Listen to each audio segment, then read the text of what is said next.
Dr. Ndooza tujja sembayo na kino okusinziira ku kadde tujja kukomawo ebirala basigale basindika tujja kuba tukufunza insha Allah era ewalala otuddemu ebibuzo byaffe.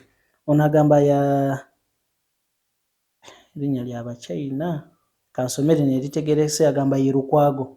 Seka nze omwana w'obwenzi subhanallah ndooza yeeyogerako seka agamba seka nze omwana w'obwenzi nzikirizibwa okuyamba omusajja eyanzaala mu mmange mu bwenzi. N'amala n'abuuza ekibuuzo ekiragamba nti era muyambira mu ttuluba ki? Ye mwana waki? Wa bwenzi. Oyo ndowooza mutugambako luli. Yes. Akkirizibwa okuyamba omusajja eyamwendera ku maama we alyoka azaalibwa. Kigamba taata we. Omusajja eyamwendera maama we. Olulimi lwa sharia olutuufu. Omwana ow'obwenzi akkirizibwa okuyamba omusajja eyamwendera maama we alyoka amuzaale. Yes. Ndowooza nono akitegedde kuba tataddewo ti taata. Kati amise musajja. Okuyamba in general tekuliiko kkomo. Naam.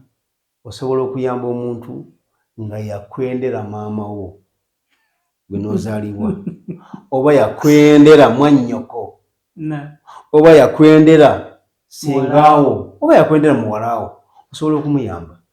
Tekigaanibwa in general, in principle. Kubanga okuyamba tetutunuulira tekuliiko mitendera bikolwa by'abantu. Okuyamba tutunuulira muntu. Olaba n'ensolo tugiyamba. Kituufu. Kati w'obeera ng'oyambira ensolo olwo ate butya omuntu omugulumivu okusinga ensolo ewa Allah subhanahu wa ta'ala. Kati bwe tuba tuyamba in general tetutunuulira bikolwa. Ebikolwa biyinza okutunuulirwamu luvannyuma naye tusooka kunoonyamu buntu, kitonde kya buntu. Nga bwe tuyamba ekitonde ky'ensolo kati tulina n'ekitonde eky'omuntu. Bw'oba wakuyamba sookera ku muntu buli okozzeeko ensolo. Naye toyinza kubanga okkirizibwa okuyamba ensolo ogisanze erinyonta soloka ebeere ya mbwa osobola okugiyamba n'ogiwa amazzi n'enywa. Soloka ebeere ya mbizzi era nayo osobola okugiyamba. Yes, osobola okugiyamba n'enywa amazzi. Soloka ebeere ya kkapa osobola okugiyamba n'enywa amazzi ate nga togirya nnyama. Kubanga bwe tuba tuyamba tetutunuulira nti value gye tukifunamu. Naye tuyamba lwa kuba kitonde Allah yakiteeka ku nsi ate ffe bwe yawa obuvunaanyizibwa obw'okuyamba n'okudduukirira. Kati bw'oba ng'osobola okudduukirira ensolo ng'obusiraamu bakugambye nti dduukirira ensolo yadde togirya. Kati ate butya omuntu kitegeeza nti ne bw'oba nga oyawukanye naye mu nzikiriza oyawukanye naye mu nkola kuba twawukana n'abantu mu nkola. Kati gwe oliisa mukono gulya bw'oba olya emmere naye waliyo abaliisa guno ogwa left ng'era gyawuliramu emirembe era nga gwawuliramu emirembe. Kati oyo tomuyambe olw'okuba nga aliisa left. Nedda. Mu kuwandiika abasinga baagala nnyo okuwandiisa right naye ate bali abawandiisa left. Kati oyo tomuyambe kubanga awandiisa tomuvunaana lwaki ntwakubakosa left sijja muyamba.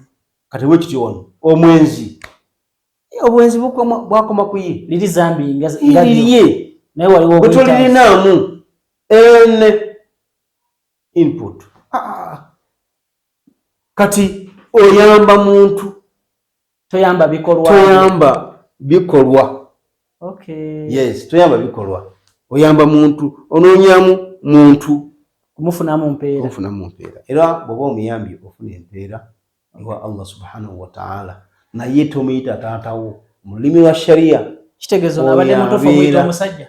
Mutuufu nnyo oyo omusajja eyakwendera ku maama wo. Ayamba musajja ovanga ku mwana nga bamugambye nti oyo yakwendera ku maama wo.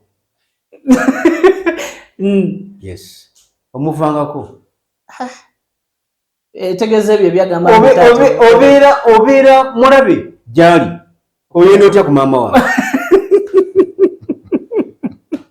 Yes. Dr. Barakallahu fikum wa jazakumullahu khair.